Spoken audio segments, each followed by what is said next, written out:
Hello everyone, welcome back to my channel, That Model Railway Guy, and welcome to a very big video in the literal sense, because today, for the very first time, I'm going to be taking a look at O-Gauge.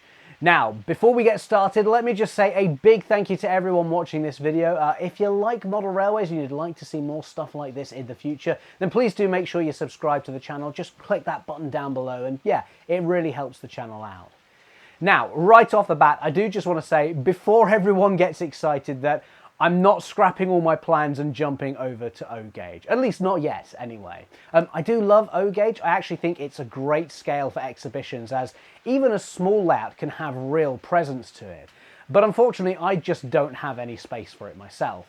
However, recently my friend Mark had an open day for his garden O-Gauge layout. Mark has a YouTube channel of his own called Wheels in Motion. Again, I'll put a link to that down in the description. And you may have seen his exhibition layout Brook Street, which I featured on the channel. There's a link up there if you want to watch that. And I believe it's doing a few exhibitions over the summer as well, so you can see it in person if you want to. It's a really nice layout, and so I was excited to see what he had done in his garden, and of course see lots of lovely O-Gauge models running around too. But I couldn't possibly go empty-handed, could I? And thankfully, Accurascale came to my rescue with this, their lovely little Ruston 88DS that they released earlier this year. This is their very first O-Gauge loco, and it is absolutely stunning. You can see I went for the BR Green version, and honestly, if you really wanted to build something in O-Gauge, this is a small enough loco that you could easily build, you know, a little shunting layout with a few wagons to shuffle around with, you know, without needing a huge amount of space. As we've come to expect from Accurascale, the level of detail is superb. There's working lights in here as well. Not to mention that it's really quite heavy for such a small loco, at least by O-Gauge standards anyway. But yeah, I've actually had this for quite a while already, but now that the weather is a bit warmer, I was able to head over to Mark's Garden Railway to actually put it to the test.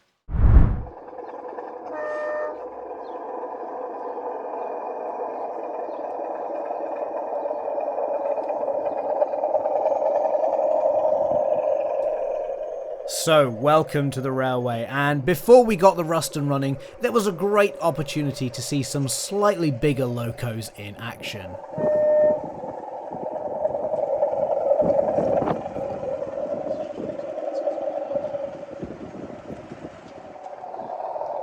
There's definitely a bit of a BR Blue diesel theme going on here, and I have to admit, in O-Gauge they are very nice. So let's enjoy some trains running around the garden.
The thing that struck me the most was that this isn't the biggest garden railway in the world, but despite that, there was still plenty of space. We were able to run some pretty decent length trains without them feeling like they were chasing their tails, and a lot of the time we actually had multiple trains running on the main circuit at once.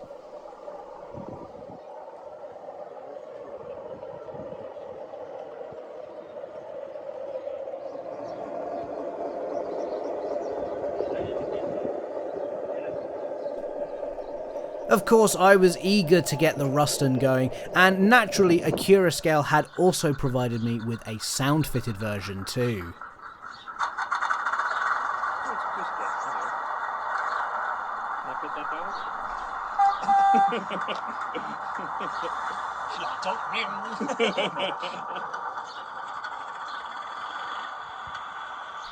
Naturally, we hooked it up to the Accurascale hopper wagons too, and we managed to get this going with about 6 of the wagons, including the coal loads too, which seemed pretty good going for a small shunter like this.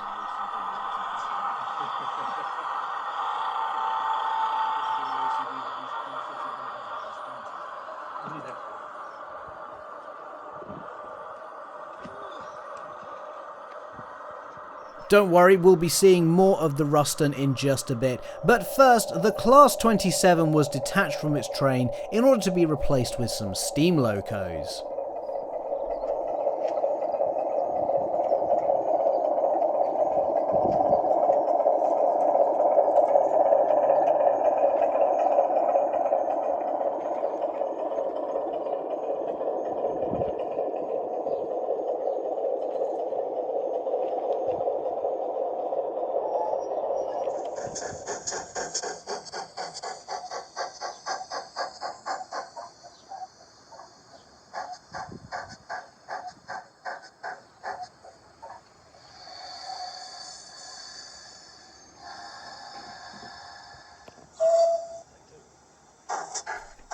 And here we are, a gorgeous pair of panniers double-heading a freight train.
One thing I found with the Ruston is that it's geared very realistically.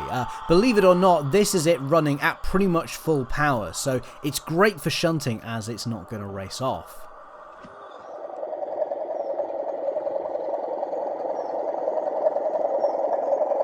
This did cause a little bit of an issue for the mainline running though, as it was constantly holding up the bigger and faster models.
If this is what being a single minute is like, I join me up.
There was even some live steam in use too, not on the railway but in the form of this lovely traction engine.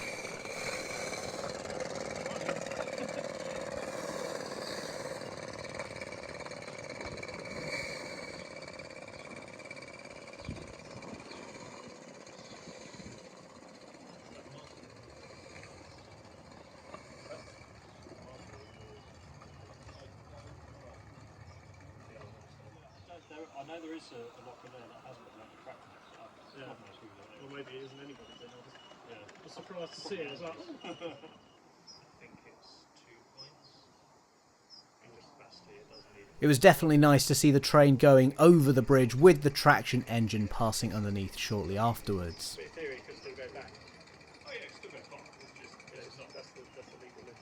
There's such a small metal that if it does go back, it's going to be, oh, that's a bang, as opposed to an explosion. Ow, yeah.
Well, yeah, it's technically. Yeah, but then it'd be the same way around, wouldn't it? It needs to be going. Don't you want to go anti-clockwise? Is that what you were saying?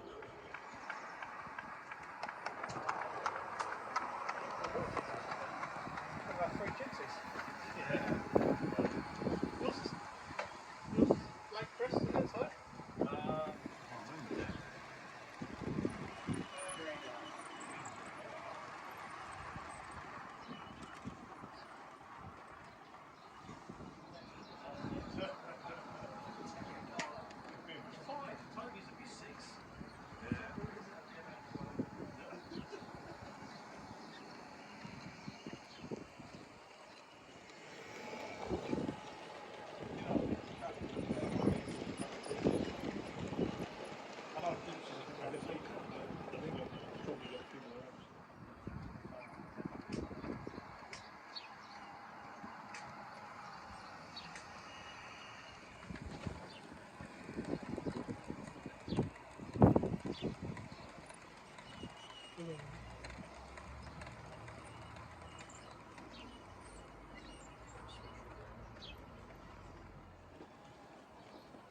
show it to Matt.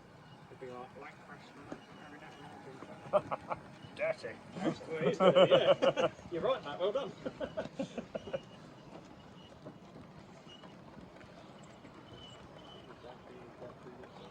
What's that? Well, the clean's been up in this one. Yeah. Not much. Yeah.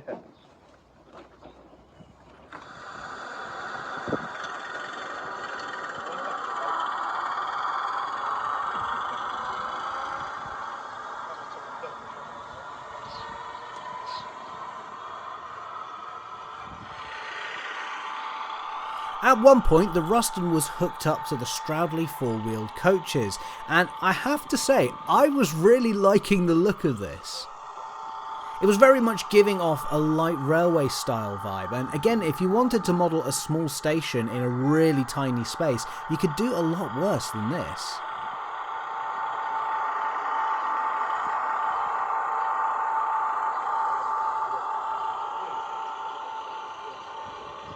Mr. Slowly, is it? I know. Call it James, isn't it? James Mate, please, the sunset.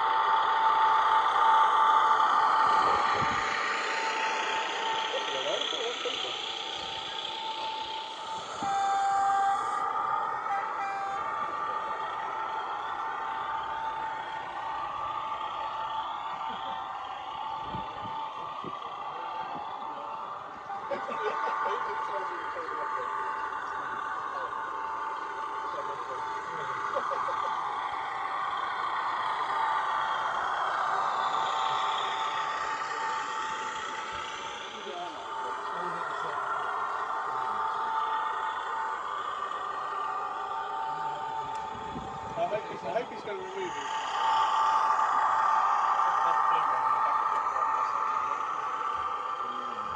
And it's Buckeye ready. All in all though, the Ruston 88DS was a fantastic performer, and it was great to finally see it in action after it's been sat in its box for several months.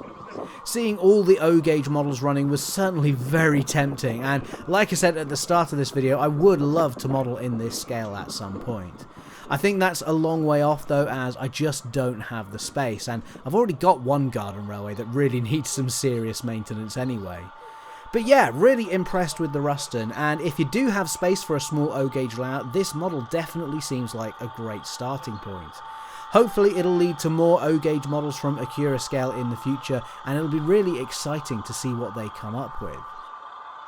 That's going to be it for today though guys. Like I said, please don't forget to subscribe to the channel if you enjoyed this one, and if you like Mark's garden layout too, please make sure you head over to his Wheels in Motion channel to give him a sub as well. But yeah, that's it for today, so thank you so much for watching everyone, and I'll see you in the next video. Bye!